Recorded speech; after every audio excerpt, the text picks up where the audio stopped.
Radio Nacional Clásica presenta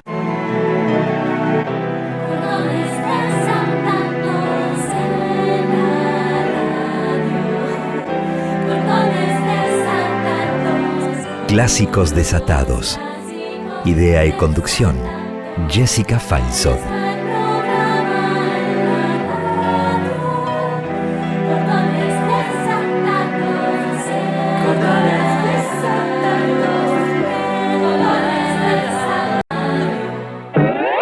Hola, buen día. Les presento a Jessica Feinsohn, la conductora de Clásicos Desatados, un programa hecho con chicos, para chicos y grandes.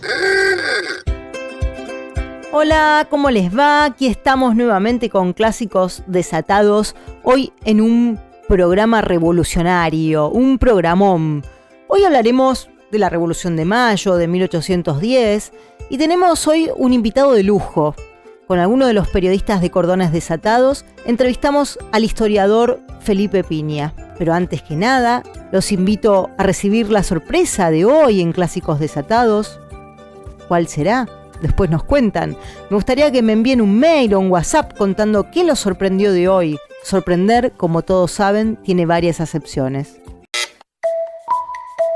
Me llamo Ramiro, vivo en Buenos Aires y te quería preguntar, ¿se reveló recientemente algo de la Revolución de Mayo que antes no se sabía? ¿Qué cosa? Bueno, creo que podemos darle un mayor contenido social. Por ejemplo, qué rol tenían las mujeres, qué rol tenían los esclavos, los afrodescendientes. Eran cosas que estaban quizás en los documentos, pero que no se le prestaba tanta atención. Y creo que esto es lo que hemos podido hacer en los últimos años, ¿no? Darle mayor protagonismo a las mujeres que lo tuvieron, todo el que podían, porque ustedes saben que las mujeres no las dejaban participar ni del cabildo, ni de firmar artículos en los diarios, pero bueno, se las ingeniaban para participar a su manera, y eso fue un poco lo que se pudo hacer en los últimos años, incorporar a sectores que estaban un poco por afuera, que habían sido dejados de lado en el relato, ¿no? ¿Te interesa más la historia argentina que de otros países? Sí, me interesa más, pero también me gusta la otra, pero claro, uno viviendo acá y habiendo nacido aquí, te da como más interés la historia local, ¿no? Pero me gusta la de otros países también, pero la Argentina me parece súper interesante, por supuesto. Es como, ¿qué pasó acá antes de que yo existiera? ¿Por qué estamos como estamos? ¿De dónde venimos? ¿No? Sí. Siempre hay que tener presente que somos lo que fuimos, o sea, estamos viviendo el resultado de un montón de años que son la historia, ¿no? Lo previo a nosotros. Hola, soy Natalia Kaslauskas, tengo 10 años y mi pregunta es, ¿los niños de esa época no iban a la escuela? ¿Sabes a qué jugaban? ¿Qué comían? ¿Y cómo se divertían con tanto tiempo libre? Sí, iban a la escuela los varones, las niñas iban a la escuela pocas, porque había pocas escuelas para niñas.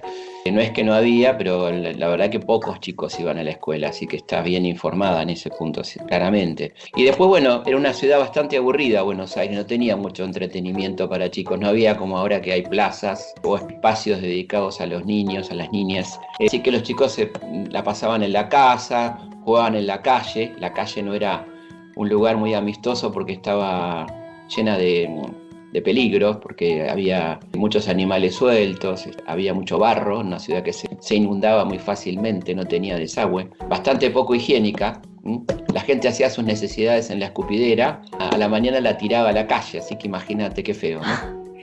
Entonces había que pasar con cuidado por las puertas de las calles, así que era una ciudad complicada Buenos Aires para los niños, no estaba muy pensada para niños Buenos Aires.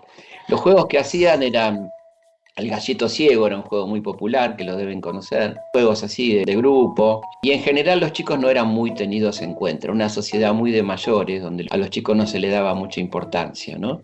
Esto por suerte ha ido cambiando mucho con el tiempo, pero en ese momento los chicos eran, bueno, se los alejaba de las reuniones familiares, se los dejaba aparte, no se los hacía participar. Era otra sociedad. Hola, soy Lucía Buenaga y quiero preguntarte, ¿en esa época los chicos tenían la voz y la palabra como la tenemos en Clásicos Desatados? No. no tenían ni voz ni palabra, no eran muy tenidos en cuenta, pero los chicos sí participaron muy activamente en las invasiones inglesas. Y los varones, por ejemplo, eran incorporados muy chiquitos al ejército, a los 10 años, ponele. Eran acompañantes de los artilleros porque los fusiles eran de un solo tiro. Tras uno disparaba, el chico cargaba y preparaba el fusil que le pasaba al artillero. Así que muchos chicos morían muy chiquitos en combate en esa época. Eran usados. No soy chico ni estoy en esa época. Era una sociedad muy desigual, entonces. Totalmente. Sí, bastante desigual. Y por supuesto es muy interesante lo que planteás. Los chicos no eran tenidos en cuenta para nada. La opinión de un chico no valía absolutamente nada. Me llamo Luca, tengo 10 años y vivo en Estados Unidos. Y te quería preguntar qué te inspiró y qué pensaste como para empezar a hacer lo que vos hacés. Bueno, de chico a la edad de ustedes ya me empezaba a gustar un poco la historia, pero me empezó a gustar mucho en la secundaria. En la escuela secundaria tuve una muy buena profesora que nos hizo gustar la historia. Ahí empecé a decidirme un poco por eso. La verdad que venía de otro palo, venía con la idea de ser veterinario, porque había una serie cuando yo era chiquito, que también había series, como hay ahora, llamada Daktari, que era un médico veterinario de África, y yo estaba recopado con esa serie, tenía muchas ganas de ser veterinario, pero después, bueno, cambié un poco el enfoque cuando tuve esta profesora y me empezó a gustar la historia. También tenía otra pregunta, que ¿cuál es tu libro favorito? Uno de mis libros favoritos es Rayuela, de Julio Cortázar, muy lindo libro, que ya lo van a leer seguramente. Un libro muy interesante donde el lector puede entrar de distintas maneras, o sea, podés seguir los capítulos como quieras. Tiene 2 formas de lectura, ¿no? Está escrito como un rompecabezas, muy interesante ese libro. Es como el juego de la rayuela. Sí, ¿no? Claro, exactamente. la rayuela. Tiene un poco eso. Yo quiero preguntar, ¿dónde se te switch que dijiste voy a empezar a escribir? ¿Cuándo pasó? Pasó cuando estaba como profesor en el Pellegrini, que hacíamos las guías de ingreso al Pellegrini y el Buenos Aires. Y ahí empecé, a escribir como manuales, primero manuales de historia, escolares. Ahí me di cuenta que me gustaba mucho escribir. Ya había escrito algunas cosas para mí, como textos de ficción. Y bueno, ahí fue que empecé a escribir cada vez más y hoy escribo mucho. ¿Cómo estás? Soy Vicente Archain, tengo 9 años. En la época de la Revolución de Mayo todo era muy distinto y la situación económica también. Por eso quería preguntarle cómo era el manejo del dinero en esa época. Qué buena pregunta. Bueno, no había billetes, por ejemplo, ¿no? Había plata en metálico, monedas. Todavía estábamos manejándonos con la plata que había emitido España, ¿no? Porque todavía no teníamos nuestra propia moneda, que recién en el año 1813, la famosa asamblea empieza a emitir nuestras monedas, ¿no? Las monedas argentinas.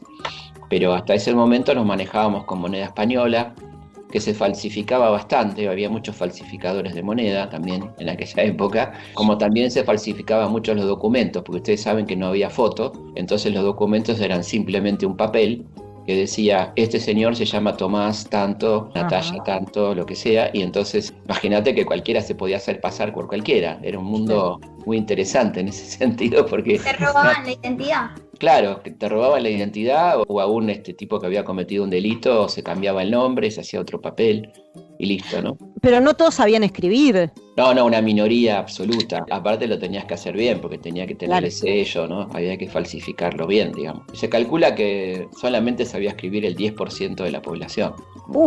Nada. Fíjate que en el primer censo, que se hace 60 años después, en la época de Sarmiento, todavía en ese momento, estamos hablando 70 años después de la Revolución, había un 71% de analfabetos. Imagínate en 1810 cuánta gente sabía escribir, muy poquita, ¿no? Soy Alejo, tengo 12 años.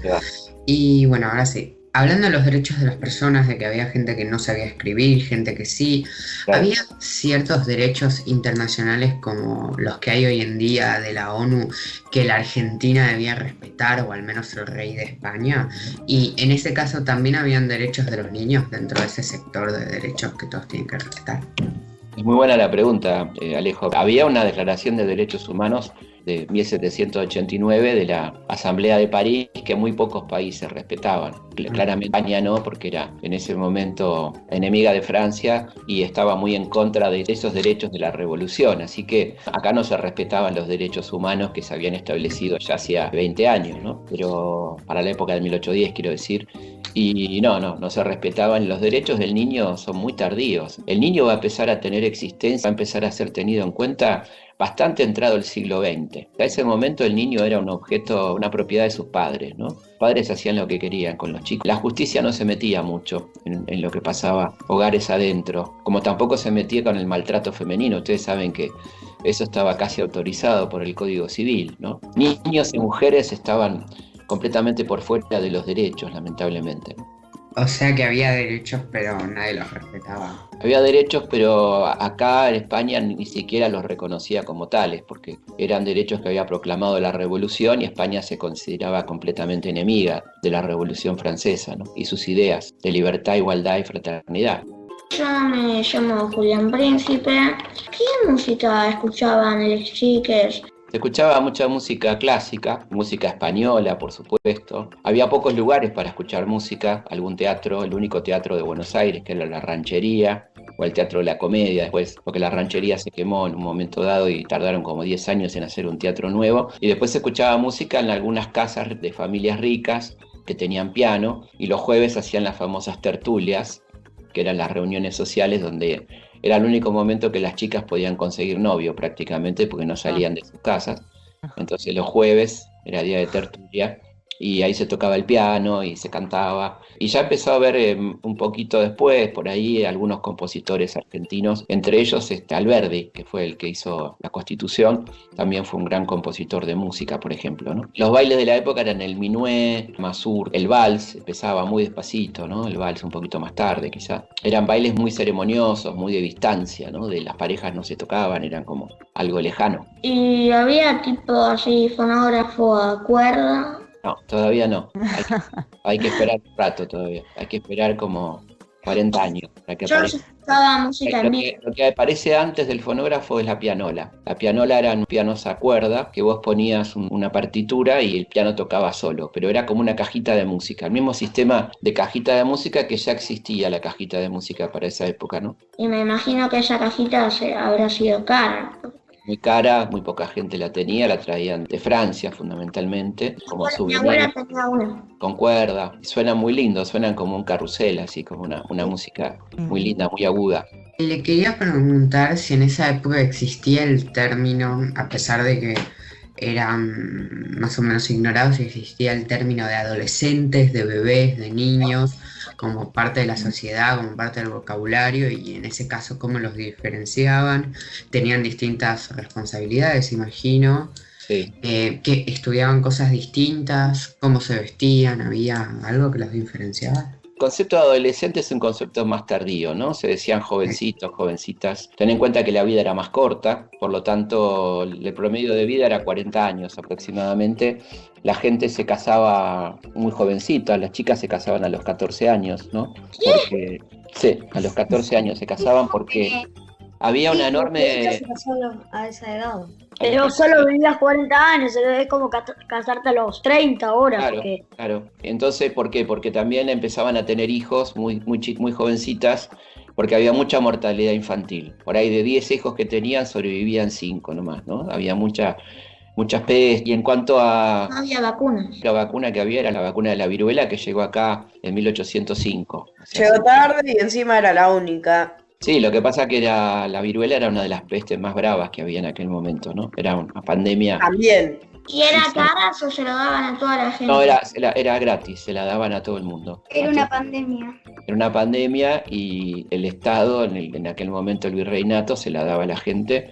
Pero había también muchos antivacunas, campaña antivacuna y gente que no quería vacunarse. También había en ese momento. Como ahora. Como ahora, exactamente. Y volviendo a la pregunta de Alejo, de la distinción, el niño era visto, como les dije, como un objeto más bien de parte de los padres y quizá la distinción estaba muy marcada entre niñas y niños, ¿no? Las niñas estaban como por fuera de casi todo, no se las mandaba al colegio, había muy poco colegio, ¿no? O sea, se las preparaba para ser amas de casa y madres, un poco este era el concepto de la época, ¿no? ¿Cómo llegaban las noticias? Porque por ahí cuando llegaba una noticia ya era completamente vieja.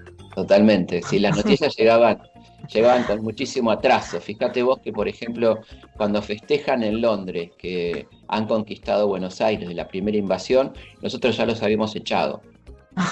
Ya se había producido la reconquista, ¿no? Cuando Napoleón puso a su hermano en España, nos llegó muchos meses después y ya casi que Napoleón se había ido. Claro, por ejemplo. Y acá llegó la noticia de la caída de la Junta de Sevilla, que había caído en enero, llegó en el mes de mayo. Imagínense el retraso que traían las noticias, que venían por barcos que hacían muchas escalas. No sé. Hablando de esto de Napoleón y todo eso, te quería preguntar si en la época colonial muy poca gente sabía leer y escribir, ¿cómo se enteraban de las noticias que Napoleón mandó preso al rey Fernando VII? Es que se enteró la gente que sabía leer y escribir y se lo empezó a contar al resto de la gente, ¿no? En esa época había las milicias, que eran cuerpos de defensa después de las invasiones inglesas, donde se reunían todos los hombres, y ahí era un lugar donde se contaban las noticias, las novedades. Funcionaba como un elemento reproductor de la noticia, ¿no? Que efectivamente, como bien decís, pocos podían leer, muy poquitos, ¿no? Como una leyenda, se transmitía de boca en boca. Claro, de boca en boca. Nuestro programa se llama Cordones Desatados, sí. Y eso me hace pensar en zapatillas cómodas y libres. Entonces mi pregunta es, ¿qué calzado usaba la gente en esa época? Eran comunes los zapatos con tacón, tanto para mujer como para hombre. Eran una especie de botitas que tenían taco. Decían que eran bastante incómodas, por cierto. Después estaban las botas y botines militares, ¿no? Que eran un poco más normales. Eran caros, los zapatos de cuero eran caros, así que la gente se hacía zapatos tipo alpargatas, ¿no? Algo más sencillo para la gente que no podía pagar esos zapatos de cuero, que en general eran abotinados, efectivamente, con cordones. Todo eso era bastante difícil de conseguir en Buenos Aires.